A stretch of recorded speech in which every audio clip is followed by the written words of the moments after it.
Yang Gang, it's time for your favorite part of the day, Yang News of the Day, episode 34 for Tuesday, July 30th, 2019. I am David D. This is PRM. Thank you for being here today. Let's see, what do I got? I got some tweets to analyze, I have a poll to go over, and some other generalized announcements, so stick around. Okay, so Andrew Yang sent out a couple tweets I want to go over here. Here's the first one.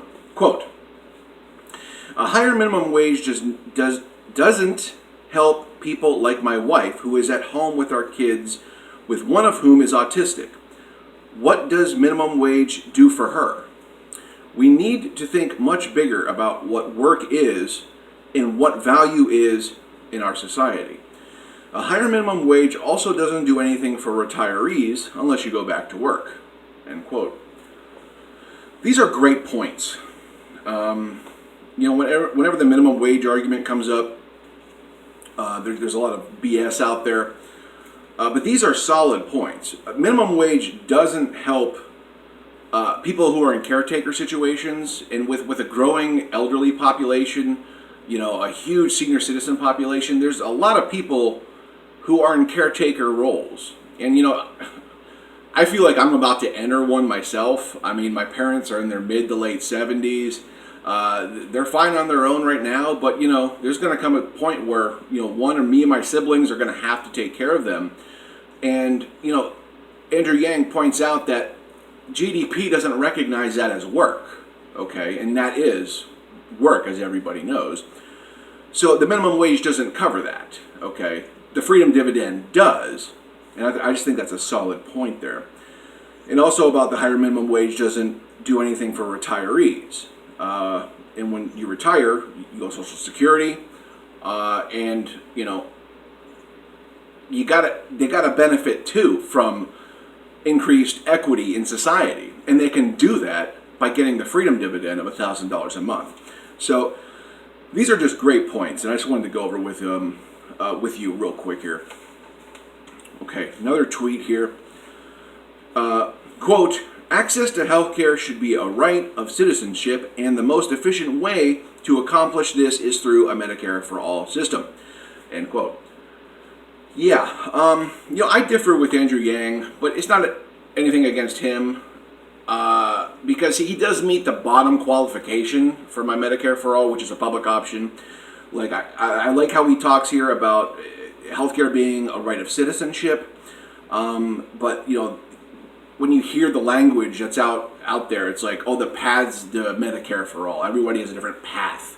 Okay, well, Andrew Yang's is the Medicare for all option, public option, where he believes people will organically flock to a public option that's set up on the healthcare market.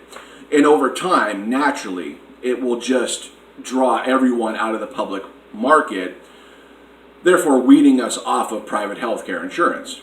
Okay, for the most part. So, I am for the Sanders Medicare for All bill, which is the gold standard. Nobody can beat it. They just can't. It covers eyewear, it covers dental, it covers hearing aids. There's no copays, there's no deductibles, there's no premiums. And an average family of four would save $3,800 to $5,800 per year. And plus so many other benefits. Like I said, it's the gold standard. It's endorsed by nurse associations, doctor associations across the board, okay? And all of this for a 4% payroll tax increase. It just saves so much money, and it just makes the system easier. But like I said, nobody can come close to that in my opinion. But at bare minimum, I want the public option. So it's still in my qualifying range for supporting Andrew Yang. But like I said, nobody can hold a candle to Bernie's gold standard bill. Okay. Moving on, poll data. Okay, so the Nevada Independent published a poll the other day. And I talk about New Hampshire and Iowa polls being very important in primary season. Nevada is probably third or fourth in line. So it's always important to get to look at Nevada polls during the primary. So let's see what they got here. Biden, 29%. Sanders, 23%.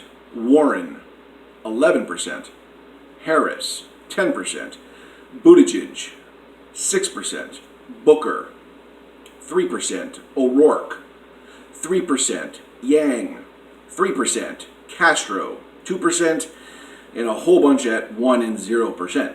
So, once again, Andrew Yang is polling at the top of his range at 3% in a very important poll. Like I said, Nevada polls are definitely in the top 5 for primary polls you want to watch closely.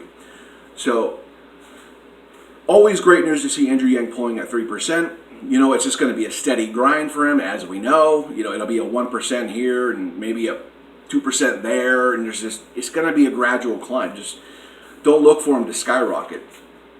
But this is good news. I'll leave that poll data down below. Okay, what else? Debates. The debates are tonight and tomorrow, if you didn't know. At 8 p.m., CNN. Tonight will be the one of the big main events. Bernie and Warren will be on the same stage tonight. But Andrew Yang will be on tomorrow, July 31st, 8 p.m., CNN. So make sure you watch that, obviously. And obviously I'll do a Why Not episode on that alone. Let's hope Andrew Yang kills it. Let's just hope he knocks it out of the park. But here's some awesome news adjacent to this. Okay, Andrew Yang became the 8th candidate to qualify for the 3rd and 4th debates, the September and October debates. So he's going into this July debate knowing he has the fall debates in the bag. Secure the bag. Andrew Yang has these debates in September and October locked up. The donor requirements are locked up at 130,000 donors. And the polling data, he has 4 polls qualifying at 2% or higher locked up, okay? So he's got to be breathing a sigh of relief, and so does the Yang campaign, because, I've had the feeling for a while that, if he doesn't get the fall debates, he's got to nail it. He's really got to hit a home run in July.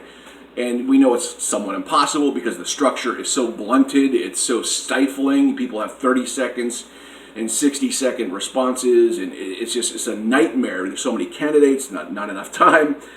But he can rest easy, and he can build momentum now. He doesn't have to really go all or nothing in these July debates. So, wonderful news. Absolutely wonderful news that Andrew Yang has gotten to secure the September and October debates. So this will be interesting to see how he approaches the debates tomorrow. Yeah, I'm just thinking about his strategy and what's he going to do. Anyways, I'll do an episode on it, like I said, for episode 35. So, okay, that looks like about all for now. I'll leave what I got down in the description. Make sure you like, share, subscribe, and click the bell so you never miss another episode of Why Not. This has been Why Not episode 34 for Tuesday, July 30th, 2019. I will talk to you down in the comments.